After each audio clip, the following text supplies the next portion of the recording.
Hi, everyone. I'm Shane Stevenson, Director of Museum Collections Curator here at the Buffalo Naval Park. And I am with Lucas, all right, from Amnex. Did I say that right, Lucas? Amnex? Yes. Very good. And, well, you've seen Lucas plenty of times, everybody, and we're really excited to bring you this discussion regarding, we have a couple topics. We have the Sullivans, and then we're going to be releasing another video about the Little Rock and how having Lucas's expertise here that you've seen across 24, 25 videos can really get into showing tangible results of the ship's history, changes in technology, and weapon platforms. So please check out, we have a stem to stern one with the Little Rock. We've done a bunch on the Sullivans on the 01 level, the midship passageway there where sickbay is, and we're going to be continuing that conversation. But I'd like to welcome Lucas. How are you? I'm doing all right. How are you doing? Things are good. Things are good. Thank you. So why don't you tell me a little bit about Lucas from Amnex? What does that mean? What does Amnix mean? Yeah, or what does it represent? Oh, I was 12 and slapping syllables together till something sounded cool. So that's all that is, really. Okay, very good. um, so you have a PowerPoint, right? Yeah, I've got a PowerPoint. Okay. I just did that video on the Sullivans, and this is kind of just a follow up with that since you're the curator. Okay. So why don't you tell us about your video and why don't you tell us about your channel? Well, we've been taking a look at the Sullivans for a while now, trying to figure out how the ship changed over her career. And, we've been making videos about this on the Naval Parks channel too. So I uploaded a video about it on my own channel. I know we've been to Cass and Young, trying to compare Cass and Young with the Sullivans. So, yeah. Yeah, that's good. You've been to the Cass and Young, and I visited Kidd in Dry Dock and visited Vilos in Greece in October. And so we've always kind of said, oh, here's some comparison. And so we're hitting all four of the Fletcher classes that are remaining in the world. This is going to be a little specifically about Buffalo and the Sullivans, but we have enough information now where there's still gaps, but we can fill in with other vessels. So, and for you, the viewer, you're going to get some insight into how Lucas and I formulate ideas, come up with spaces to discuss, and you'll see a little of that insight that is usually behind the scenes. In the description of this video, I'm going to link Lucas's channel. He did that great video on the Sullivans, in addition to the work that he's done with me in the Naval Park, and you can follow his channel. And that you can watch the video. So let's bring up the PowerPoint now. All right, and Lucas, I'm going to bring it up full. All right, so we're just going to disappear, and now you can change as you see fit. All right, yeah. So, like I said, we've been trying to figure out how the ship changed over her career, figure out when the material on board became a part of the ship. I just did a video about that 2 weeks ago, I think, but there is something I kind of skipped over. It would have been a bit of a tangent, so I didn't mention it. But now that you're here, Shane, let's talk about the amplidyne rooms. Yeah. So this is the starboard side. We've talked about the amplidyne rooms before, but you're much more familiar with the ship systems, and I've only ever stuck my head in through the hatch. Can you explain what the amplidyne rooms are for and what's in them? I know. Yeah, sure. So that's a great shot of the 56 blueprint. And that jut out that you see right in the middle there, for people that have visited the Cass and Young and for people that have visited the Kidd, you don't actually get that. They still have those spaces connected to the shear line on the outside of like those little shacks, the radar shack and a ready service locker shack. You don't see those on the Velos or the Sullivans when you come to visit these vessels, because we had the 3-inch 50s on the O1 platform. Talked about those a lot. And I'm working to get those back. There's a couple in Philadelphia, and I hope I can secure those to bring them back here to then tell the 1962 story and interpretation of the Sullivans. So these amplidyne rooms were directly related to those 3-inch 50s getting added in 1954.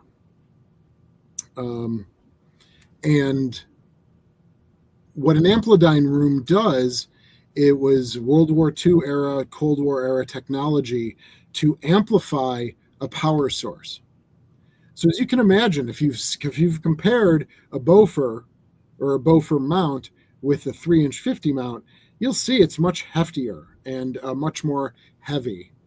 And to get them training and rotating, the amplidyne rooms were built onto the Sullivans on both port and starboard, and to give an extra amplification to that power source to keep the gun mounts training at a steady rate. And so that's why those were added specifically, because the 3-inch 50s were added specifically. All right. So there's something weird going on with this starboard side amplidyne room. There's something here that isn't on the port side, and I don't know that we've come across anything like it elsewhere on the Sullivans or on Little Rock. And that thing is this weld right here. Well, yeah. Yeah, I So, see that. from what we've seen, horizontal welds are not usually this high up on bulkheads.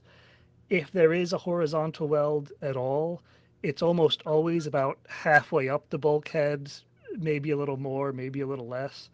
But the only other place that has a horizontal weld near the top like this are in the places where the aluminum superstructure meets a platform that extends out over the deck. But even here, it doesn't happen everywhere. So, like in this picture, we're underneath the starboard hedgehog launchers. Yes. Leading forward. Yeah, leading forward. So it's just weird to see this bulkhead here where it's steel connected to steel with a horizontal weld that's so high up. So that's kind of the first clue that something weird is going on. And the second clue has to do with the vertical welds in this picture. Um, None of them line up. And that's true all of the way around this amplidyne room. Now, that's a pretty good sign that the stuff above the weld and the stuff below the weld were put there at different times, right?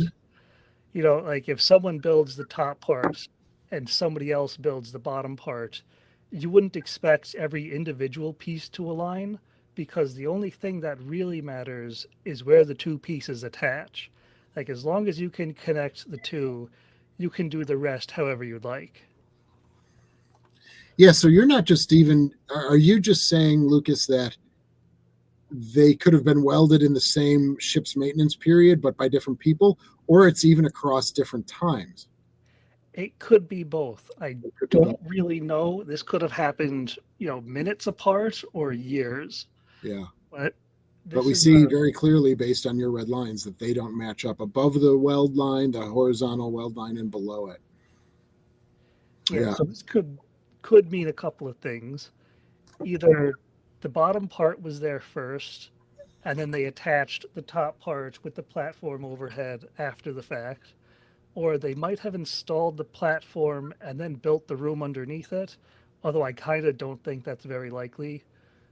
There's also a third scenario where this could have started out as a whole complete wall like the rest of the bulkheads we see, except part of it's been replaced.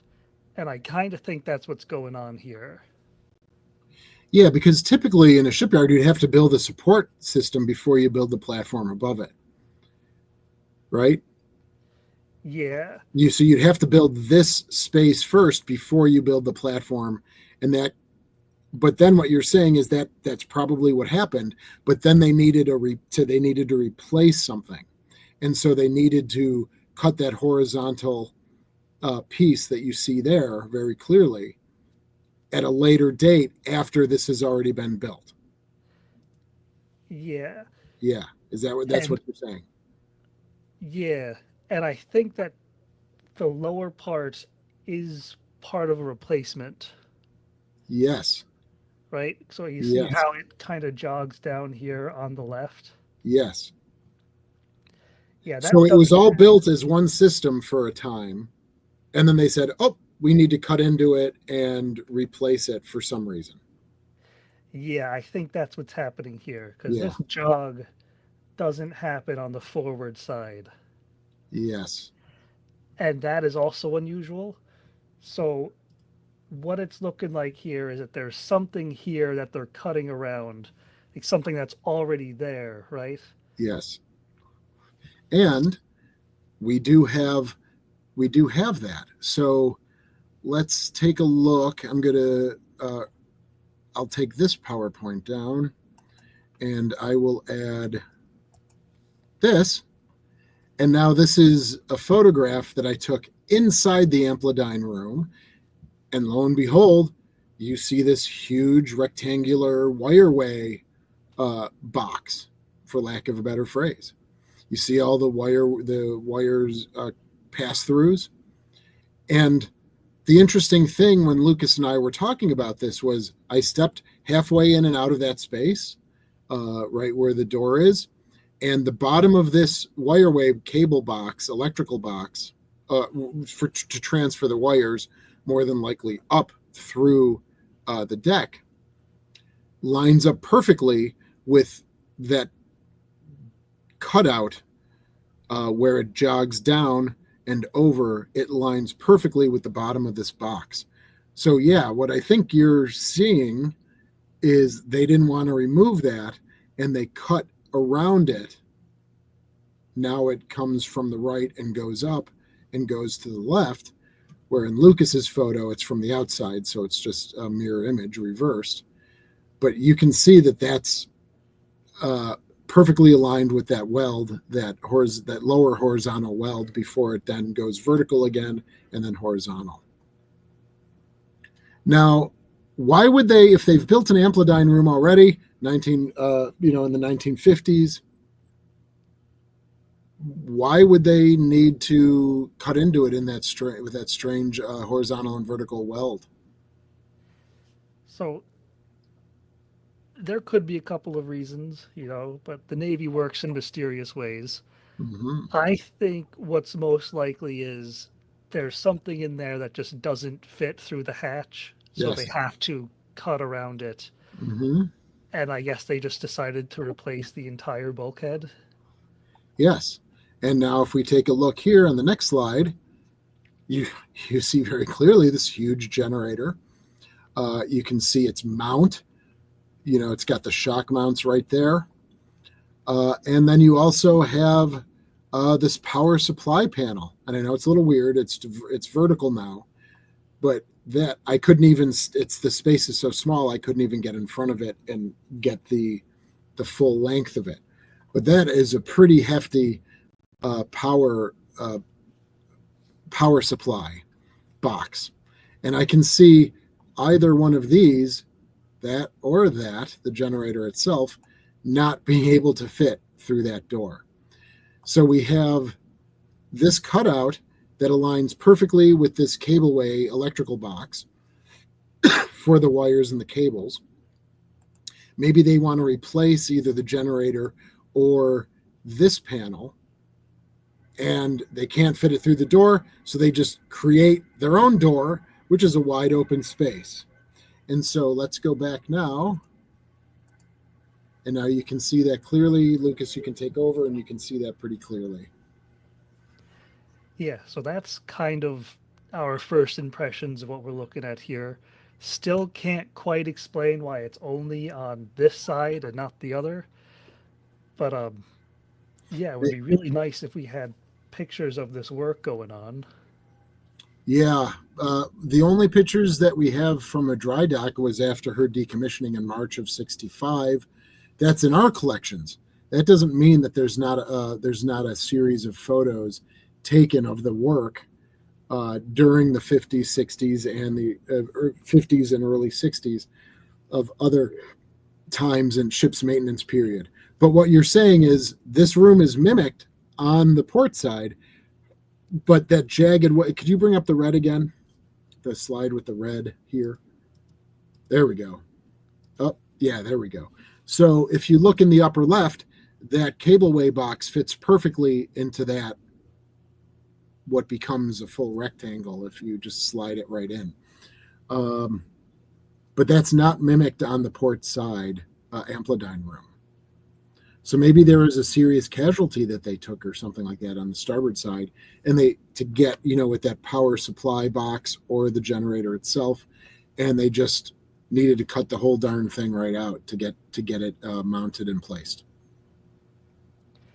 Yeah, really not sure. I mean, we know when the amplidyne room was put there, more or less. Mm-hmm. So it's got to be sometime in the late 50s, maybe early 60s. Um, it could have been when they drew the plan in 1956. I think it would have been there for a couple of years already.